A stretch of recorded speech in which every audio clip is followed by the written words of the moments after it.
Magandang araw po. Nandito po tayo ngayon para kumuha ng invitation link sa ating profile. Nakita niyo naman po, binulogan yung invite.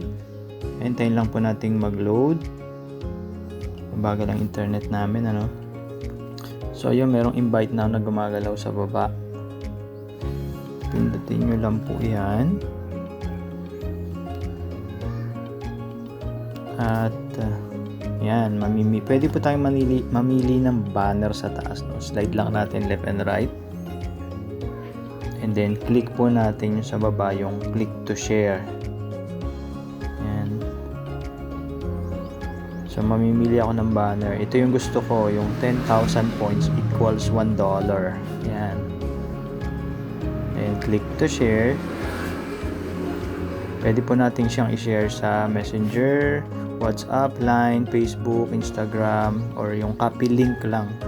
Pwede. Yan. So, pagka na-send nyo na yung link sa kanila, i-click nila yon. Yan. Ganyan po yung lalabas. Tapos, download immediately. Yan. Sa next video po, titingnan po natin kung saan siya pupunta. Maraming salamat po!